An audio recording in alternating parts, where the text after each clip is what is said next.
Tsvangirai's brother declares war against Elizabeth over Morgan's wealth. The late MDC leader Morgan Tsvangirai's estate is causing sparks to fly, with the family of the former Prime Minister accusing his wife, Elizabeth, of tinkering with his valuables and attempting to grab his plush $3 million mansion in Highlands, Harare. This comes after Elizabeth registered her late husband's estate with the High Court, which includes a house in Strathaven, Harare, 45 head of cattle and 6 vehicles. Family members of the late politician are not convinced that the inventory registered as the High Court in Harare represents all that the MDC leader had acquired during his long, working career, spanning nearly 5 decades. Tsvangirai's brother Monisa hinted yesterday at what could turn out to be a night of long knives in the courts of law as the family contests the estate, which they believe to have been grossly understated. Is that all that is listed as his properties? Monisa asked rhetorically. Upon leaving school, Tsvangirai landed his first job in 1972 as a trainee weaver for elastics and tapes in Mute Air. He later worked for Anglo-America's Bindura's nickel mine for 10 years, rising from being a plant operator to plant supervisor before joining trade unionism. The Zimbabwe Congress of Trade Union, where he was Secretary General between 1988 and 1999, became his launchpad into politics. According to the estate she registered as the High Court, Tsvangirai has 1 immovable property in Strathaven, 6 vehicles, a Mercedes-Benz S350, Mercedes-Benz GL, Toyota Prado, Isuzu KB300, Isuzu KB250, Isuzu KB250, and 45 head of cattle. The Highlands mansion was not included in the estate, possibly because Tsvangirai was yet to take ownership of the title deeds. The Highlands property has been mired in controversy.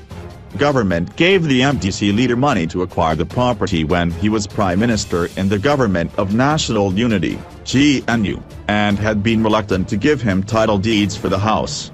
Following the ouster of former President Robert Mugabe in November last year, his successor, Emmerson Mnangagwa, has made an undertaking to transfer ownership into Tsvangirai, including resolving outstanding issues to do with his pension and other benefits that he was entitled to.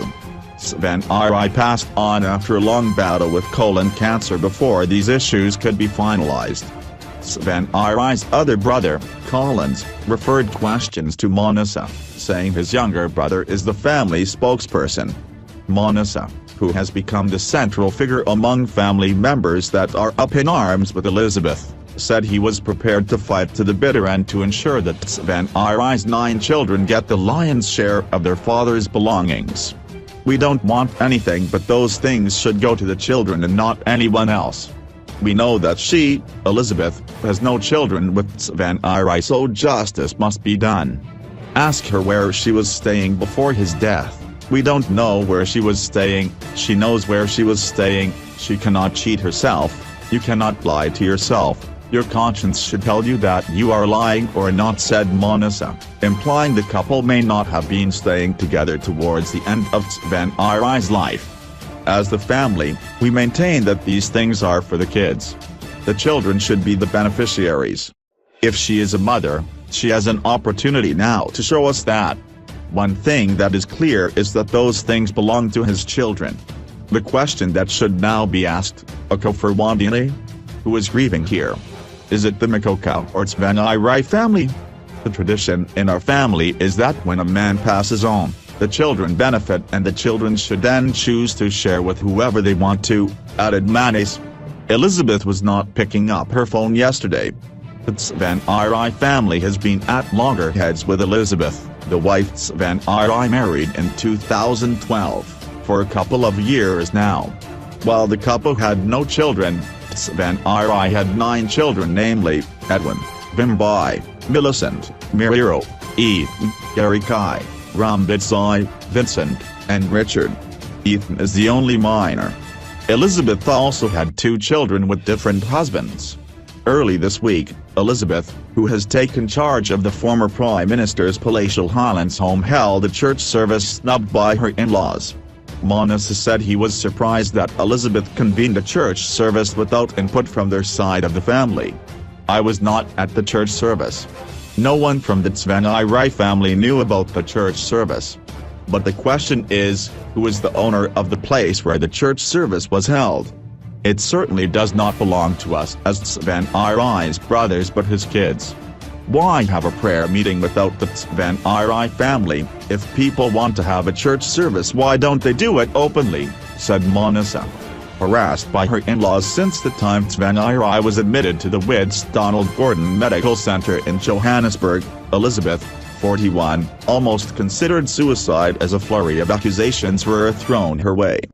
Her in-laws, who took over all the funeral proceedings from the time Tsvangirai's body landed at the Robert Mugabe International Airport to the day he was buried in Bushumaniqua, sidelining the wife and making no effort to cover up the differences in public. In South Africa, she had to be sneaked in order to visit her dying husband, as the family of the deceased former prime minister maintained that she was no longer staying with their son. The family even went as far as trying to remove her as next of kin, only to be stopped from doing so by Tsvangirai. But as though that was not enough, the family members also threatened to assault her in hospital.